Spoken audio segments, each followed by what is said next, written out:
Meninos e meninas, meus alunos queridos, como estão? Tá tudo bem? Espero que sim. Eu sou a professora Vanessa, estou falando diretamente do aconchego do meu lar para vocês. E hoje nós vamos tratar de um assunto muito importante, que é teorias ácido-base. Quem já ouviu falar em ácido, base, sais, óxidos? Então, esse assunto aqui, gente, ele vai abrir terreno para o universo da química inorgânica, que vai tratar de substâncias que são essenciais no nosso cotidiano, como essa que eu acabei de falar para vocês. O nome ácido, por exemplo, ele vem lá desde a antiguidade e significa azedo, ou seja, o próprio ácido ele já é conhecido pelo próprio nome, né? O significado de azedo por uma característica organoléptica. Mas antes da gente entrar nessas teorias, né, que foram os estudos que foram evoluindo, né, no decorrer do tempo, ao longo da história, pelos químicos estudiosos, pelos cientistas, nós vamos ter que falar de conceitos fundamentais de Arrhenius. Svante August Arrhenius, um cientista muito importante. Quando a gente for trabalhar as funções inorgânicas, nós vamos ver essas funções, que são essas substâncias, através do olhar dele. Então, Svante August Arrhenius, ele foi um físico e químico sueco que foi o primeiro, né, a fazer sucesso a respeito das suas descobertas sobre as substâncias inorgânicas, sobre as funções inorgânicas, que a gente vai estudar no nosso próximo conteúdo, que são ácidos, sais, óxidos e bases, ok?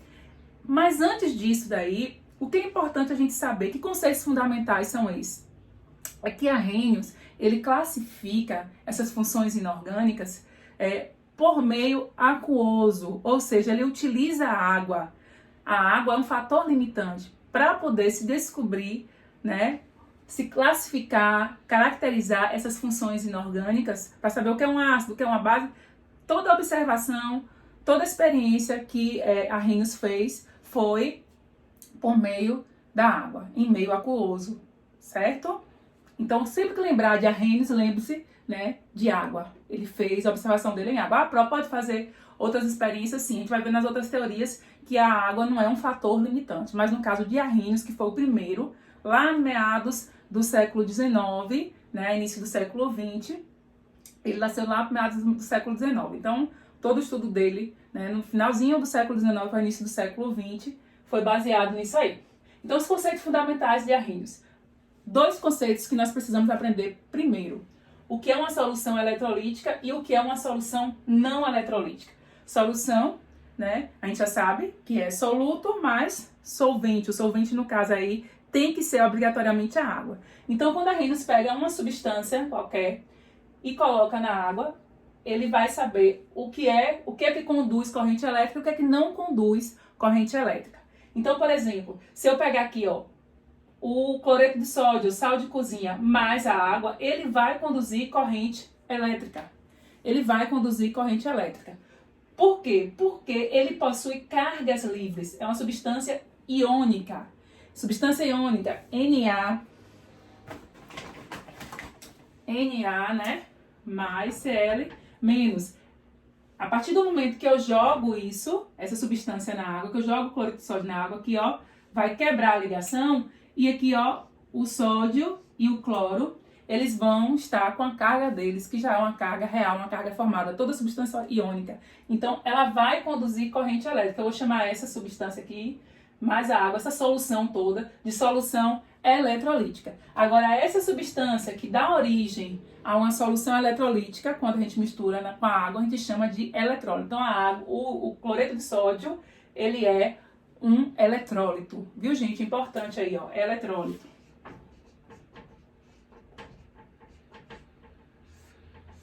É toda substância que, em meio aquoso, né, vai conduzir corrente elétrica, vai dar origem a uma solução, né, eletrolítica. E solução não eletrolítica é aquela solução, né, que quando eu coloco ela com água, ela não vai conduzir eletricidade, não vai conduzir corrente elétrica. A exemplo aqui, nós temos, né, C12H22O11 mais água, que é a sacarose, o açúcar. Então, o açúcar, ele não vai conduzir corrente elétrica. Aí eu pergunto, por que que existem algumas substâncias que conduzem corrente elétrica e outras que não conduzem? Isso tem a ver, né, com os dois conceitos que nós vamos estudar agora. Bem, gente, não estranhe não, porque hoje eu tô só, então eu tô sendo minha acabamento também, minha produção. E aí eu paro pra gente ganhar tempo e escrevo no quadro. Então, antes de falar desses dois conceitos que eu falei no instante, dissociação e ionização, eu falei de um outro, mas eu não coloquei no quadro para vocês, de repente, copiarem, para vocês aprenderem melhor.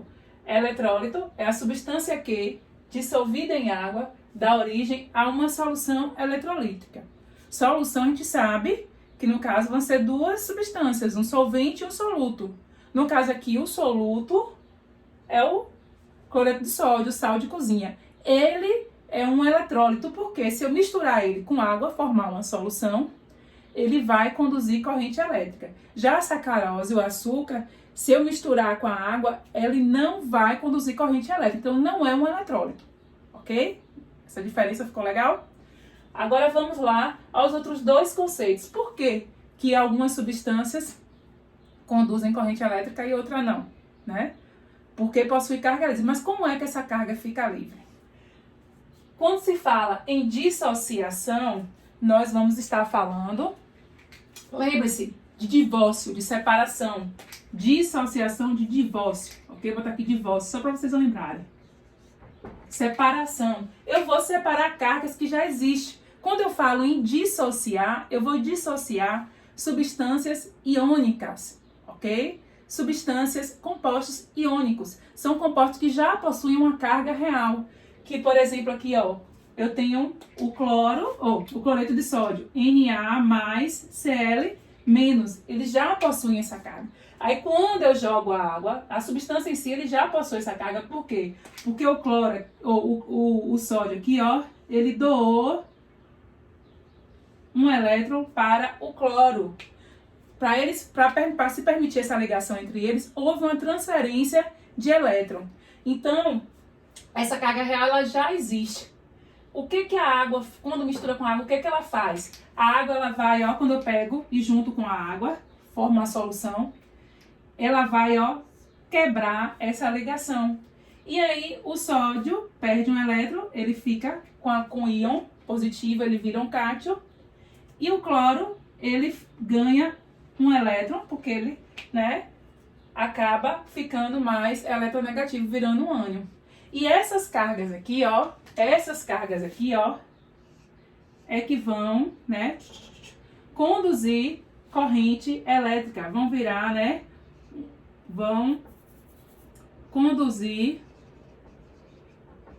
corrente elétrica. Por quê? É através de um processo conhecido como solvatação. A água, ó, ela vai começar a interagir, né? E vai acabar quebrando a ligação existente nessa substância. Ela vai solvatar, ela vai infernizar tanto a vida aqui desses dois elementos que vai separar eles permanentemente. E nessa separação, essas cargas aqui, ó, esses íons, eles vão, ó, conduzir corrente elétrica, ok? Então, para se conduzir corrente elétrica, tem que ter cargas livres. Isso acontece ou pelo processo de dissociação, através de substâncias iônicas, aqui ó, compostos iônicos,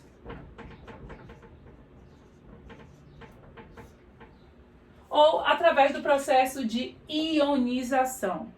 Só que o processo de ionização, ele não tem, eu vou trabalhar com substâncias, com compostos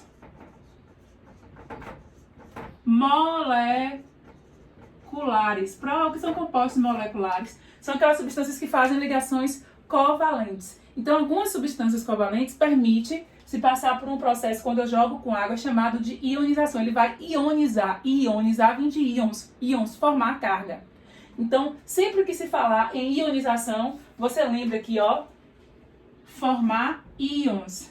Eu vou dar íons, eu vou formar íons em quem não tem. Quem é que não tem íons? Aqui, ó, as ligações dos compostos iônicos, que fazem ligações iônicas, já tem íons. Eu não vou ionizar quem já tem íons. Eu só vou ionizar quem não tem íons, que são os compostos moleculares. Alguns compostos, porque tem outros que não se consegue quebrar a ligação, como é o caso do açúcar.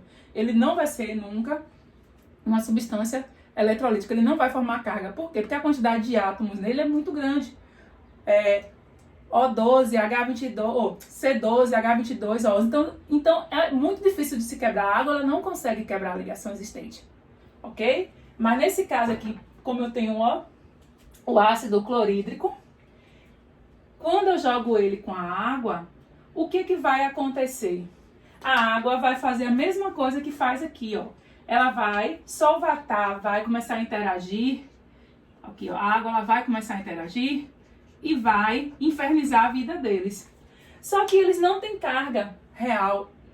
O cloreto de sódio ele tem uma carga aparente. O que é uma carga aparente, Pro? É quando uma substância, assim, no perigo, na iminência de ser quebrado, ele vai perder ou ganhar elétrons. A gente chama isso de carga aparente. Mas aqui no caso, ó, eu tenho o cloro e o hidrogênio. O ácido clorídrico é formado por cloro e hidrogênio. Qual é o cloro? Ele tem, aqui ó, o hidrogênio, ele tem um elétron na última camada. E o cloro, ele tem 7, né? 1, 2, 3, 4, 5, 6, 7. Quando estão juntos, né, eles formam essa ligação aqui. Mas a água vem e quebra essa ligação. O que acontece? O mais eletronegativo, o mais forte da relação, é que vai ficar com o elétron. Então, o hidrogênio, ele vai perder o único elétron que ele tem, vai ficar eletropositivo. E o cloro, ele vai ganhar esse elétron do hidrogênio e vai ficar eletronegativo, vai se formar carga. Pro, como é que tu sabe que o cloro é mais forte? Lembre-se da fila da eletronegatividade, ó. Von Klebriski, pH, ok? Então, eu tenho aqui o cloro e tenho o hidrogênio. O mais eletronegativo é o cloro. Então, ele vai ter mais força para puxar o único elétron do hidrogênio. Então, o hidrogênio, ele vai ficar sem um único elétron a mais. Ele vai virar um próton aqui, ó.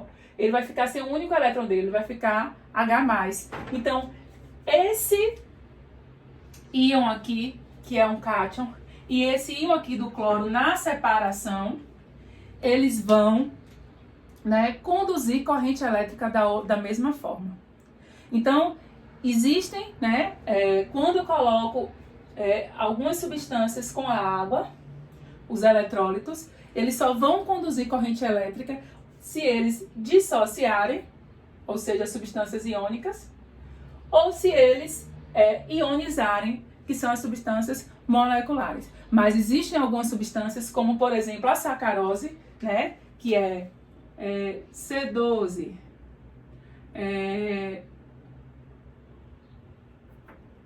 H22 e O11, pelo fato de ter muitos átomos envolvidos na ligação, ele não conduz corrente elétrica. Por quê? Porque ele não consegue ionizar, ok? Ah, mas quando eu pego o açúcar, a sacarose, quando eu coloco na água, ele dissolve. Dissolve, porque as moléculas elas vão se separar, mas entre as moléculas, as ligações da molécula não vai ser quebrada para poder formar cargas. Então, para se formar, né, cargas, para ser uma substância eletrolítica, tem que ter íons livres para conduzir corrente elétrica, ok? Esses foram nossos 4 conceitos fundamentais, com mais um aqui, o eletrólito. Substância eletrolítica, substância não eletrolítica, ionização e dissociação, mais eletrólito, antes da gente entrar no assunto teorias ácido-base. Um cheiro para vocês.